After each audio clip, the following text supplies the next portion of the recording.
En mars 2016, une intelligence artificielle a vaincu un maître dans ce que beaucoup considèrent comme le jeu le plus complexe jamais inventé par l'humanité. Un jeu plus ancien que les échecs, plus vaste qu'un champ d'étoiles où l'intuition humaine a toujours été reine. Ce jeu, c'est le jeu de Go. Et cette intelligence s'appelait AlphaGo. Mais comment une machine a-t-elle pu vaincre là où tant d'autres avaient échoué? Et surtout, qu'est-ce que cette victoire dit de l'intelligence artificielle que nous construisons actuellement? Le Go, c'est 2500 ans d'histoire, un plateau de 19 cases sur 19, des pierres noires et blanches et une règle simple, encercler plus de territoire que l'adversaire. Mais derrière cette simplicité, une complexité vertigineuse. Environ 10 puissance 170 combinaisons possibles. En gros, c'est plus que le nombre d'atomes dans l'univers observable. À titre de comparaison, les échecs, c'est seulement 10 puissance 120. Et là où les échecs peuvent être abordés par la logique brute, le Go demande de l'intuition. On parle souvent de beauté dans un coup, de style de jeu. C'est un jeu artistique autant que stratégique. Et pendant des décennies, ça l'a rendu presque intouchable par les IA. C'est en 2014 que DeepMind, une entreprise britannique rachetée par Google, décide de relever le défi. Leur IA baptisée AlphaGo n'est pas une IA généraliste. Elle ne sait jouer qu'au Go, et uniquement à ça. Une intelligence très puissante dans sa spécialité. Mais pas de compréhension du monde, pas de conscience, juste un modèle statistique surentraîné, focalisé sur un seul objectif, jouer au Go mieux que les humains. Comment?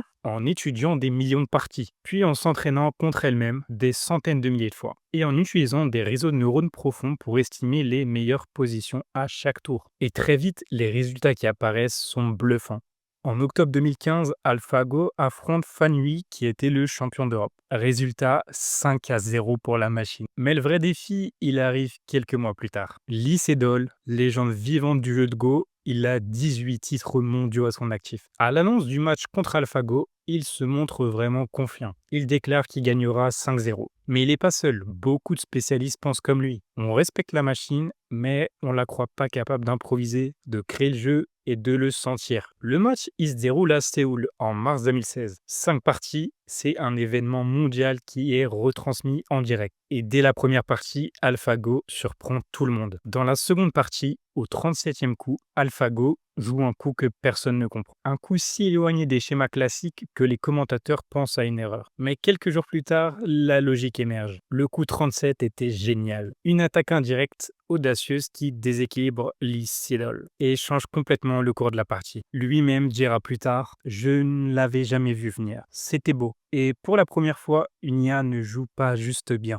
Elle joue d'une façon créative, non humaine, comme si elle avait inventé un nouveau langage stratégique. Après 3 défaites consécutives, Lee Sedol y joue la 4e partie avec détermination. Et au 78e coup, il crée l'histoire. Un coup inattendu, subtil, quasi miraculeux. Les experts parleront d'un coup divin. Et cette fois, c'est AlphaGo qui perd pied. Elle répond mal, enchaîne des erreurs et perd sa seule partie du match. C'est un moment qui est assez fort, presque poétique, parce que dans ce duel homme-machine, c'est l'intuition humaine qui finit par reprendre le dessus, le temps d'une partie. AlphaGo finira donc par remporter le match 4-1, mais cette victoire a résonné bien au-delà du monde du Go. Elle a montré notamment que les IA spécialisées pouvaient dépasser les humains dans des domaines complexes sans comprendre ce qu'elles font. Et ça pose une vraie question. L'intelligence, est-ce que c'est la performance pure, la compréhension du sens? AlphaGo ne savait pas ce qu'était un jeu. Elle ne savait pas qu'elle gagnait. Elle appliquait des modèles mathématiques, optimisait des probabilités. Mais ces modèles ont produit du génie. Après ce match, AlphaGo ne jouera plus jamais en public. DeepMind publiera les parties d'une version encore plus avancée, AlphaGo 0, qui apprenait sans données humaines, juste en jouant contre elle-même. Et elle écrasera la version précédente 100-0. Aujourd'hui, les algorithmes issus d'AlphaGo sont utilisés dans des domaines aussi divers que la recherche médicale, l'optimisation énergétique ou encore la conception de protéines. Mais cette histoire, elle nous rappelle surtout que l'intelligence artificielle, elle n'a pas besoin d'être consciente pour nous dépasser et que dans certains domaines, elle l'a déjà fait. Conclusion, ce que DeepMind a montré avec AlphaGo, c'est qu'une IA spécialisée peut inventer des idées qui dépassent l'humain, sans intention, sans émotion, sans conscience, juste parce qu'on lui a appris à optimiser. Alors oui, AlphaGo, c'est l'IA faible. Je vous laisse voir ma dernière vidéo si ce n'est pas déjà fait.